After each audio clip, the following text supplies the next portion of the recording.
Oi, eu sou o Jefferson Sarmento e a maratona de filmes baseados na obra do Stephen King está de volta com Na Hora da Zona Morta.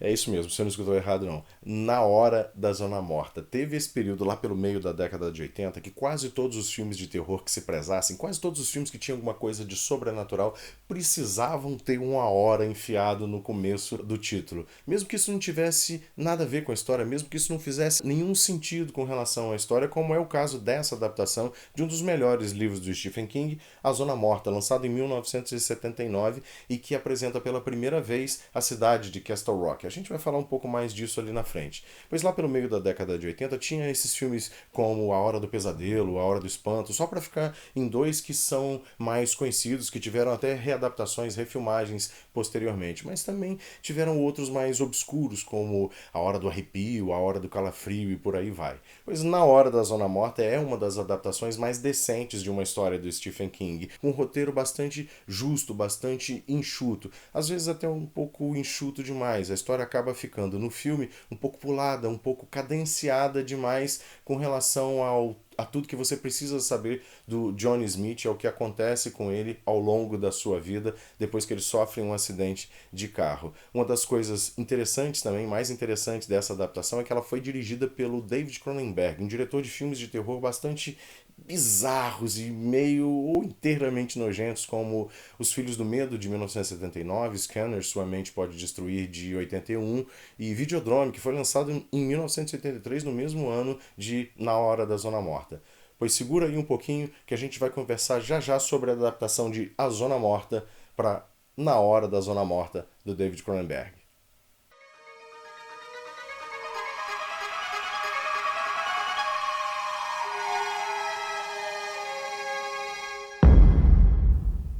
O que eu mais gosto na história de Zona Morta é a seriedade quase melancólica com que o Stephen King trata o seu protagonista, o Johnny Smith, literalmente Joãozinho Silva, ou unicamente João Silva, porque ele não tem outro sobrenome. Inclusive o David Cronenberg, quando assumiu a direção do filme, ele pensou em alterar esse nome. Ele alegava que Johnny Smith era um nome que ninguém tinha de verdade, soava como se fosse falso. Só que se ele alterasse seria até meio herético, seria realmente uma heresia trocar o nome do protagonista, porque o livro, inclusive, é bastante enfático com relação a ele não ter outro sobrenome, a ele só ter esses dois nomes, e o nome John Smith acabou ficando no filme também. O livro Zona Morta foi lançado em 1979 e foi o primeiro capa dura do Stephen King a atingir o primeiro lugar nas paradas literárias dos Estados Unidos, contando uma história bastante diferente das que o Stephen King já tinha apresentado até então. Uma história que é contada de maneira episódica, é uma história que é contada em eventos. E aí, quando a produção do filme começou, o roteirista Jeffrey Bowen e o próprio David Cronenberg optaram por usar essa característica episódica, essa característica de eventos que vão acontecendo ao longo da vida do John Smith, do protagonista, como a força principal do roteiro, tendo como fio condutor, como tema do personagem, como base para esses episódios, a verdadeira aversão que o Johnny tem ao poder que ele recebe, ao poder com que ele nasce com ele, ou ao poder com que ele acaba tendo depois de um ou dois acidentes, do acidente da infância e depois do acidente mais pra frente, quando a história realmente engrena, quando a história realmente começa.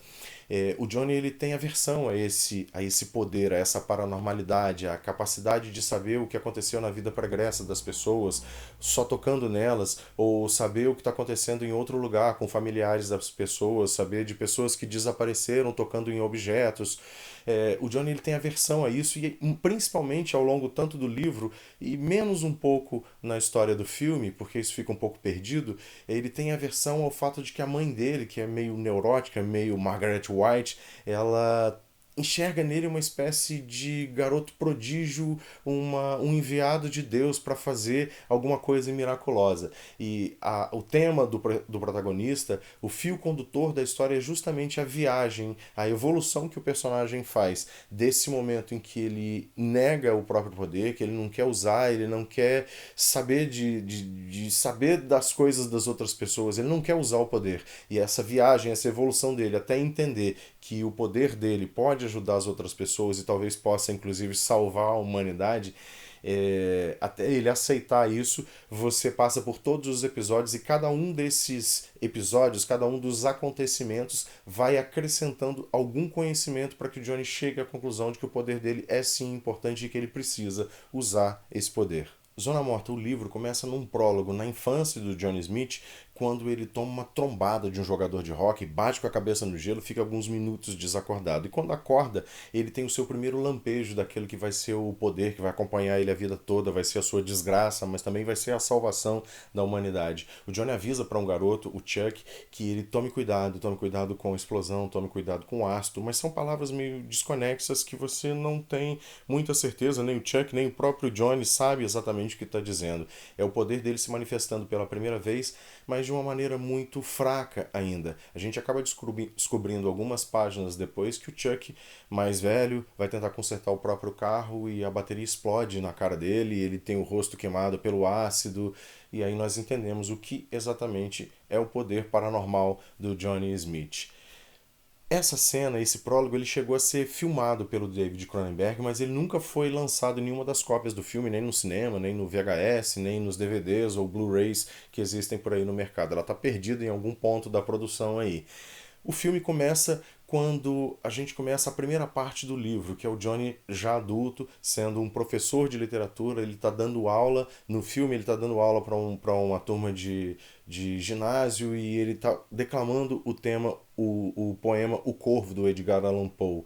E ele termina a aula quando o sinal bate, ele encomenda que as crianças leiam O Cavaleiro Sem Cabeça e sai para se encontrar com a Sarah. A Sarah que é o seu par, é a mulher que ele escolheu para a vida, é a garota que ele quer namorar, ele é muito apaixonado pela Sarah. O filme dá a entender que o Johnny não tinha esse poder antes daquela cena. Tanto no livro quanto no filme, a partir desse momento, Johnny e a Sarah vão para um encontro num parque de diversões. No filme, essa é uma cena bastante curta, eles estão numa montanha russa, se divertindo, Johnny e a Sarah rindo, a noite promete, é um encontro amoroso, um encontro de namorados realmente. Só que o Johnny começa a passar mal, ele tem uma dor de cabeça, uma pontada na cabeça, alguma coisa assim, e eles acabam indo embora. Essa é uma das primeiras inversões em relação ao livro. No livro, quem passa mal é a Sarah, depois de comer um cachorro quente que ela acha que está com o molho estragado, e ela fica assistindo ao Johnny. Quando eles estão indo embora do parque, eles estão passando por uma barraca com um jogo de roleta e o Johnny decide jogar, o cara da barraca convence o Johnny a jogar e a Sarah fica assistindo o Johnny jogar e ganhar seguidas vezes. As outras pessoas que estão indo embora do parque, elas param para assistir o Johnny ganhando, elas torcem pelo Johnny porque o cara da barraca já eles acham que trapaceou com eles e ficou com o dinheiro deles, e a Sarah vai passando mal até que eles vão embora. Eu gosto muito dessa cena, desse trecho do livro Zona Morta, porque dá a ideia de que é a primeira vez de verdade que o Johnny tem uma consciência exata do que ele é capaz, ou o início dessa consciência de que ele tem um poder e que ele pode fazer alguma coisa com esse poder. Mesmo ele dizendo logo depois para Sarah que, na verdade, assim, ele já percebeu que isso acontece com ele às vezes. Às vezes ele sabe que o telefone está tocando e quem está do outro lado antes dele atender, ou ele encontra coisas que estão perdidas, simplesmente imaginando, isso está em tal lugar, ou ele sabe quem vai chegar em casa antes mesmo da pessoa chegar. Só que é nessa cena da roleta, nesse trecho da roleta, que dá a sensação de que o Johnny percebe pela primeira vez que ele realmente tem essa capacidade e pode fazer alguma coisa com ela. Só que essa percepção é muito rápida, é uma percepção muito curta, porque logo em seguida ele tem o seu acidente, que vai deixar ele 4 anos e meio em coma. E a partir desse momento é o momento em que o Johnny passa a viver o seu momento de negação. Então, assim, analisando a história, o começo da história de Zona Morta sob as vistas da jornada do herói, a sensação que a gente tem é que o jogo da roleta é o primeiro contato de verdade do Johnny com o seu próprio mundo mágico. E a partir daquele momento ele, na verdade, vai passar grande parte da história, ou 90% da história, 95% da história, negando o seu próprio poder, negando que ele é capaz de fazer aquilo, ou ele sabe que ele é capaz, mas ele não quer fazer aquilo, ele não quer fazer o uso daquilo de maneira nenhuma. No livro, eles vão embora para casa e a Sarah tá passando mal, eles iam passar a noite juntos, mas o Johnny decide ir embora, ele fala que é melhor esperar, tem coisas que é melhor a gente esperar. Ele pega um táxi, vai embora de táxi e ele sofre o acidente com outros 2 carros que estão apostando corrida, carros de garotos que estão apostando corrida na estrada, e ele fica os seus 4 anos e meio em coma. No filme, como é o próprio Johnny que está passando mal, ele decide ir embora e acaba sofrendo um acidente sozinho. Ele está dentro do seu fusquinha, indo embora, e um caminhão-tanque vira e acaba passando por cima do Johnny.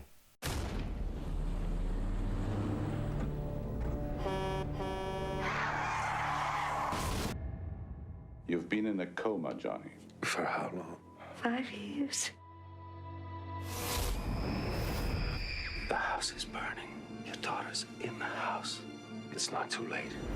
É muito importante que a gente entenda que essas inversões, ou até as reduções, a maior parte das reduções que existem na adaptação do livro de 480 páginas do Stephen King para a história, para o roteiro da história de 100 minutos, que é Na Hora da Zona Morta, elas não prejudicam a história do filme. Muito pelo contrário, elas tornam a história do filme muito mais ágil, muito mais rápida e muito mais inteligível para aquele canal, para aquele tipo de história, para o tipo de história cinematográfica. A partir do momento em que o Johnny acorda do seu coma, a gente acaba entrando numa fase muito mais episódica da história. É como se fosse o segundo ato em vários pequenos atos, vários pequenos eventos em que o Johnny vai utilizar o seu poder e que seu poder vai se manifestar de alguma forma, e a cada um desses episódios ele acaba se retraindo mais, ele acaba temendo mais o seu próprio poder, ou se enjoando mais das pessoas que querem usá-lo, das pessoas que querem que ele use o seu poder. Ele recebe várias cartas de pessoas procurando parentes desaparecidos, procurando emprego, pedindo dinheiro, pedindo ajuda, e ele vai se retraindo, ele vai se retraindo. Tem uma cena em que um repórter, um jornalista vai atrás dele, ou um pseudo-jornalista vai atrás dele para contratar ele para trabalhar numa revista de paranormalidade, e o Johnny fala: cara, eu não quero saber disso não. E o repórter a revista acaba fazendo uma matéria dizendo que o Johnny é um charlatão, que quer ganhar dinheiro dos outros. E é interessante que o Johnny tem uma reação inversa do que se podia esperar. Ele gosta dessa matéria, ele acha que essa matéria, na verdade, vai ajudar ele a se afastar de tudo aquilo. Só que é nesse trecho, nesse segundo ato de Zona Morta, que acontece um dos eventos mais importantes da história. Ele só não é mais importante que o evento lá no final acaba sendo o ápice, acaba sendo realmente o clímax da história. Mas aqui no meio a gente tem um evento que é o evento do assassino de Castle Rock. Castle Rock é aquela cidadezinha que aparece em várias outras histórias do Stephen King, já virou até uma série baseada, adaptada de várias outras histórias do Stephen King. Castle Rock aparece pela primeira vez num romance do Stephen King, depois ela vai voltar em Conta Comigo, ela vai aparecer de novo em A Incendiária, vai aparecer em Trocas Macabras e vai aparecer em Cujo, que é o livro que foi lançado 2 anos depois do livro Zona Morta. E o evento, o assassino de Castle Rock, o evento em que o Johnny descobre que é um assassino de Castle Rock, ele é muito importante para o livro Cujo, que é esse livro sobre o cão raivoso que ataca as pessoas na cidade, e que a gente vai conversar sobre o filme e sobre o livro lá na semana que vem. Por enquanto é importante que você entenda que esse trecho ele traz 2 dos personagens mais importantes na vida de toda a obra do Stephen King. São 2 personagens que, na verdade, aparecem muito rapidamente aqui em Zona Morta e aparecem muito diluídos em Cujo, mas eles são muito importantes para a mitologia por trás do universo criado pelo Stephen King, que é o xerife George Bannerman, que vai atrás do Johnny. O George Bannerman é o xerife de Castle Rock, ele vai atrás do Johnny, pedir ajuda para o Johnny descobrir com ele, ajudar ele a descobrir quem é o assassino que está matando mulheres, senhoras, e agora está matando crianças, meninas em Castle Rock. E tem uma cena em que o George Bannerman fica pensando, um trecho que o George Bannerman fica pensando que podia ser a própria filha dele que tivesse morta lá no parque, do lado do gazebo que eles chamam, que tem no parque. E esse é um dos personagens que volta novamente em Cujo Cão Raivoso. E o outro personagem é o Frank Dodge, que é um ajudante do xerife Bannerman, que acaba sendo revelado como o assassino de Castle Rock. E ele também é um personagem extremamente importante lá em Cujo, que aparece de uma maneira meio fantasmagórica em Cujo, o Cão Raivoso. Então guarda esses 2 nomes, o George Bannerman, o xerife George Bannerman, e o ajudante Frank Dodge. o assassino psicótico Frank Dodge, que mora junto com uma mãe bastante louca, bastante controladora, mais uma vez bastante parecida, num grau um pouco menor, com a Margaret White, mãe da Carrie White. You're the talk of the town. Because I got my head bashed in and I'm still here to talk about it. Because you have the power of second sight. I don't know whether it's true or not, these psychic powers of yours. No, I'm at my wit's end, John. I could use your help. It has to do with these murders we've been having. The Castle Rock killer.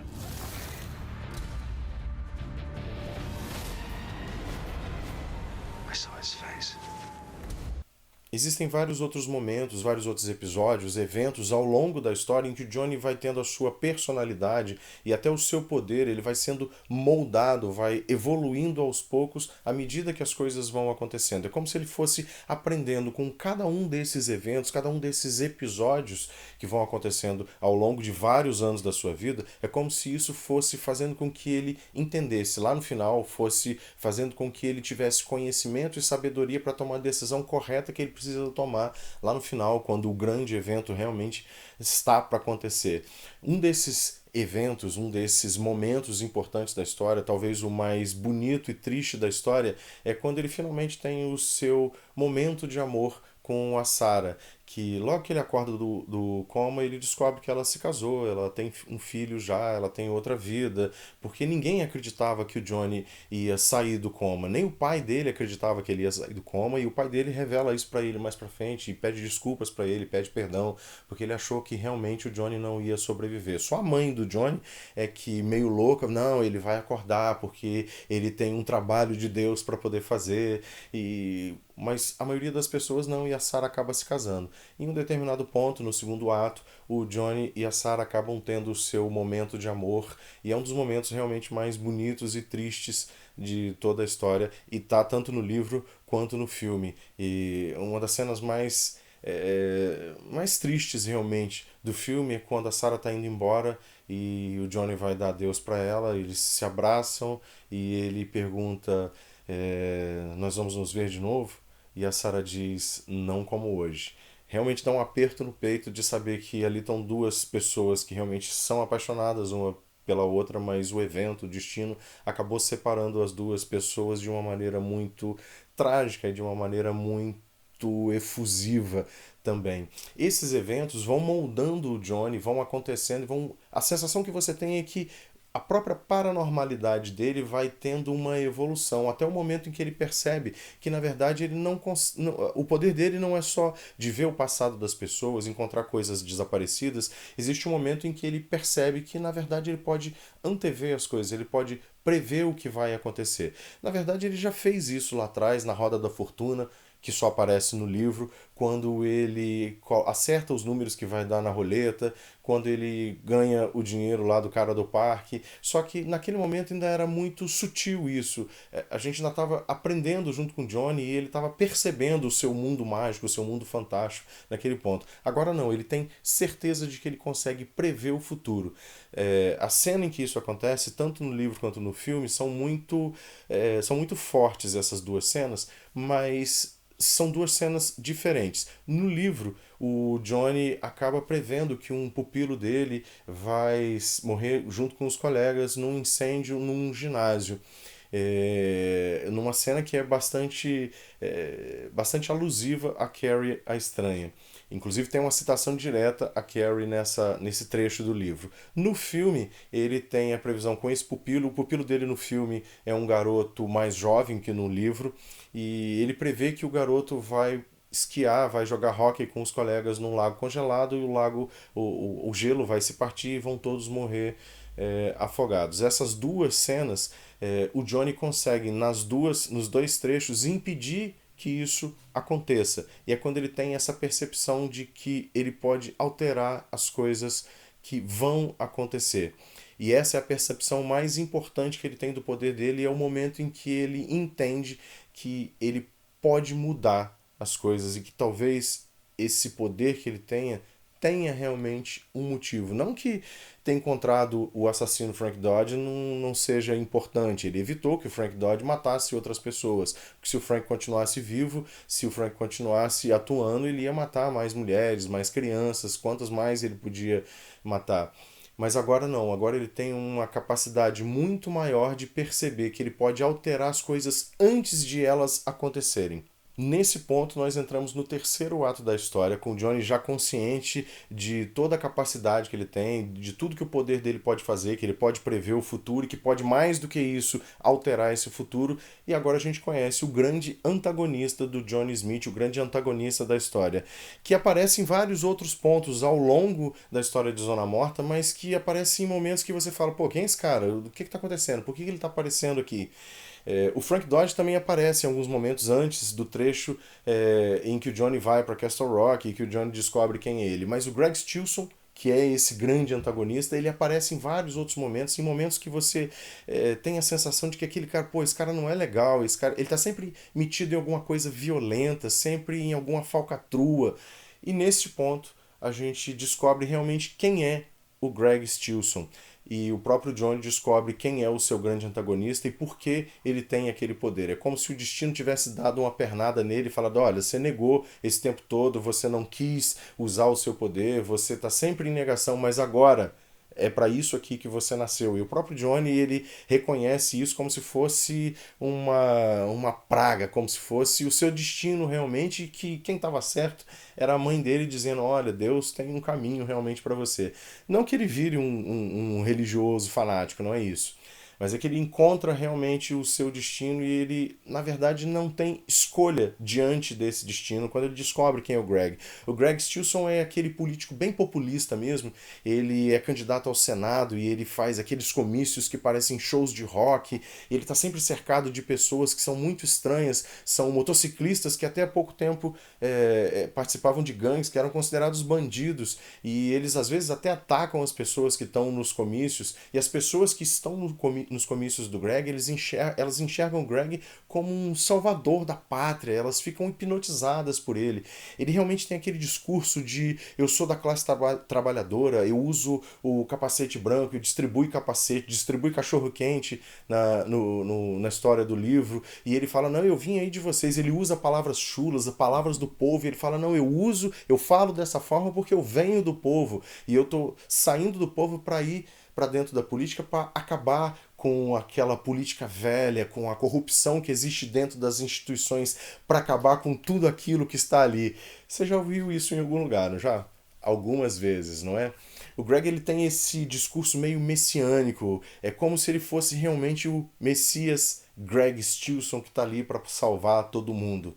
Só que ele se encontra com o Johnny se encontra com ele, o destino faz com que os dois se encontrem num comício e tudo muda. Greg Stilson. He's dangerous. If you could go back in time before Hitler came to power, knowing what you know now, would you kill him? A cena em si, em que o Greg Stilson e o Johnny Smith finalmente se tocam, estão frente a frente, o Johnny tem a sua visão final no meio de um comício do candidato, ela é muito semelhante no livro e no filme. O Johnny é meio que empurrado pela multidão na direção do candidato, na direção do Greg, o Greg estende a mão para ele, o Johnny Tucker tem a sua visão de fim do mundo, a sua visão final. No livro e no filme, a circunstância em que isso acontece é que é bastante diferente.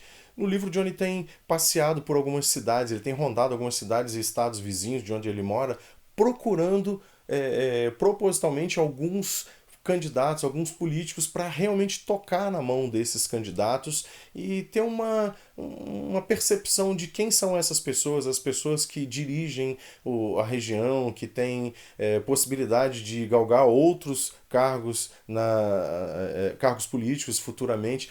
Ao longo do livro, a política tem uma certa importância para a história, ou pelo menos uma certa... O Johnny tem uma certa curiosidade pelo mundo político, ele aparece em vários momentos da história. Por exemplo, quando o Johnny acorda e que descobre que o Nixon estava metido no Watergate, ele já não é mais presidente, e nesse momento final ela tem o seu grande ápice, a sua grande importância, que é o Johnny tocando no Greg Stilson. Ele acaba indo num comício do Greg Stilson, como ele estava indo ver comícios e reuniões em comissões de candidatura de outros candidatos, ele vai atrás do Greg Stilson num comício em outra cidade, simplesmente porque o Greg é outro candidato. Só quando ele chega nesse comício, que ele tá bem perto do Greg, que ele vê ele tem aquela sensação ruim daquelas pessoas, daquele ambiente. Quando ele vê o Greg, ele não quer tocar na mão do Greg, ele quer ir embora dali. Só que a multidão acaba empurrando ele na direção do candidato. No filme, isso é bastante diferente, essa situação que leva o Johnny até o Greg Stilson. O Johnny, na verdade, mora no filme na frente da praça onde vai acontecer esse comício, e a Sarah e o marido dela fazem parte da comissão que apoia e trabalha pela candidatura do Greg Stilson. Ela vai lá bater na porta do Johnny numa cena em que ele tá com o aluninho dele, aquele aluninho que ele vai prevê que vai acabar morrendo no lago congelado. A Sarah bate na porta dele para entregar panfleto e tem aquele climão, porque ela apresenta o marido dela e tal. O Johnny fecha a porta logo depois e começa a chorar, porque ele é apaixonado por ela. E a vida dele simplesmente está destroçada. Algum tempo depois, pouco tempo depois, tem o comício realmente do Greg ali na frente da casa do Johnny, e o Johnny vai até o comício porque ele sabe que a Sarah tá lá. Então ele vai atrás da Sarah, ele quer ver a mulher da vida dele, o grande amor da vida dele. Só que ele acaba perdido da Sarah, acaba se perdendo no meio da multidão e acaba de frente pro Greg Stilson. O Greg estende a mão para ele e os dois se tocam, e o Johnny tem a sua visão de fim de mundo. No livro, essa visão de fim de mundo ela é muito onírica, é muito visão de pesadelo, realmente. É uma sensação de destruição, sensação de sofrimento muito grande que o Johnny interpreta como esse cara é o causador do fim do mundo, ele é o causador da Terceira Guerra Mundial, ele é o causador da destruição da humanidade. No filme, isso fica muito mais estampado, porque o Johnny tem uma visão realmente do Greg Stilson apertando o botão para destruir a humanidade, para que os mísseis sejam lançados na direção da União Soviética, e ele tem aquela pose messiânica de dizer que eu sou o grande responsável por salvar a humanidade, ou eu cometi não um erro, cometi não um crime, mas na verdade eu cometi um grande ato. E aí, a partir desse momento, o Johnny percebe que ele tem que fazer alguma coisa com esse conhecimento que ele tem do futuro da humanidade através das mãos do Greg Stilson. E a decisão que ele toma, na verdade, ela vem depois de ele fazer uma pergunta muito emblemática para vários personagens no livro. Ele sai perguntando para vários personagens: se você pudesse voltar no tempo e pudesse ir para um momento antes de o Hitler tomar o poder na Alemanha, você teria coragem de assassinar o Hitler? Essa pergunta é feita para vários personagens e tem respostas diferentes, e o Johnny vai acumulando aquelas respostas, e à medida que ele vai raciocinando, ele vai tomando a sua decisão com relação ao que ele quer fazer com o Greg Stilson, o que ele deve fazer com aquela informação que ele teve quando tocou o Greg Stilson. No filme, essa pergunta, na verdade, ela é feita apenas para um personagem, para o Dr. Sam Weizak, que era o médico que tratou do Johnny enquanto ele estava em coma e tratou dele ao longo da recuperação. O Sam Weizak, ele teve a mão tocada pelo Johnny, e o Johnny descobre que a mãe do médico, ela sobreviveu ao Holocausto, à invasão dos nazistas na Polônia, que foi quando a mãe e o filho se separaram, o Sam e a mãe dele se separaram. E o Sam Weizak sempre acreditou que a mãe estivesse morta, e o Johnny diz: não, ela não está morta, ela mora em tal lugar. E é nesse momento, inclusive, dessa cena, que tanto no livro, aliás, nessa cena do livro, que você entende o que é Zona Morta. Por que o livro se chama, por que a história se chama Zona Morta? Existem alguns pedaços das visões do Johnny que ele não consegue enxergar, como por exemplo, ele não consegue ver o número da rua em que a mãe do Sam Weizak mora. Então todas as visões do Johnny têm essa parte que ele não consegue ver de verdade. A visão de fim do mundo do que ele tem quando ele toca o Greg Stilson também é cheia de pedaços que ele não consegue perceber, que ele não consegue ver com claridade, ele não consegue entender de fato, porque ela fica meio nebulosa, ela está meio que na zona morta. Quando ele faz a pergunta do Hitler para o Sam Weizak, na verdade, no filme, na verdade, assim, você sabe que aquela é uma pergunta viciada. O Sam Weizak, o médico, ele é uma das vítimas do Holocausto. Então ele já tem uma carga toda dele. Ele sabe que se ele pudesse voltar no tempo, e sabendo o que ele sabe hoje, tudo que o Hitler fez, tudo que o nazismo fez na Europa toda, no mundo todo, para a humanidade, para os judeus, ele não pode simplesmente deixar o Hitler seguir o seu próprio caminho, porque ele carregaria nos ombros a culpa, e esse é um discurso que ele faz realmente no filme, não fazer nada com Hitler, não assassinar o Hitler, não impedir que o Hitler tome o poder, vai colocar sobre os ombros dessa pessoa que voltou ao passado a culpa pela morte de milhões de pessoas, de milhões de judeus, a culpa por todo o horror da guerra, do nazismo, por tudo de mal que o nazismo trouxe. E é a partir desse ponto que o Johnny toma a sua decisão final e a gente chega ao final do livro, que é um final extremamente melancólico, dramático, é um final que não tem como ser outro. Você já sabe que o final se encaminha para aquilo, para aquele ponto em que o Johnny vai fazer o que tem que ser feito, porque ele assume para ele o destino que realmente ele teve desde o início. Ele percebe qual é esse destino.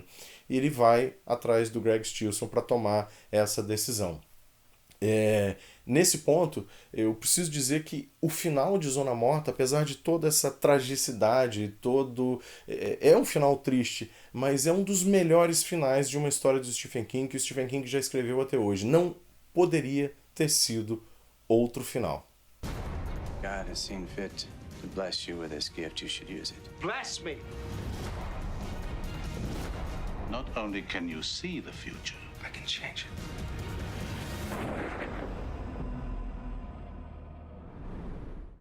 Bom, a gente está chegando no final desse vídeo. Eu te convido para voltar aqui na semana que vem para a gente conversar um pouco sobre Cujo, Cão Raivoso, adaptação do livro de 1981 do Stephen King, que foi lançada, na verdade, alguns meses antes de Na Hora da Zona Morta. Só que, por conta da conexão que existe entre as duas histórias, entre a história de Zona Morta, aquele trecho lá de Castle Rock, e a própria história de Cujo, Cão Raivoso, que é aquele São Bernardo que contrai raiva e sai matando as pessoas na cidade de Castle Rock, a conexão entre essas duas histórias era muito importante e a sequência das duas histórias era importante para a gente poder conversar sobre as duas histórias. Embora nos filmes, tanto Zona Morta quanto, principalmente Cujo, porque na verdade a conexão é de Cujo com Zona Morta, no filme essa conexão simplesmente não existe, ela é ignorada, mas os personagens estão lá. O personagem do George Bannerman, que é o xerife, está nos dois filmes, embora sejam atores completamente diferentes. Então, eu finalizo aqui fazendo aqueles convites usuais, aqueles pedidos usuais de curte aí o vídeo e compartilha com seus amigos, principalmente aqueles que são vidrados em histórias, em livros, principalmente em Stephen King. Se você ainda não se inscreveu no canal, se inscreve aí, ativa o sininho para poder receber notícias todas as vezes em que sair um vídeo novo. E eu te espero no próximo vídeo.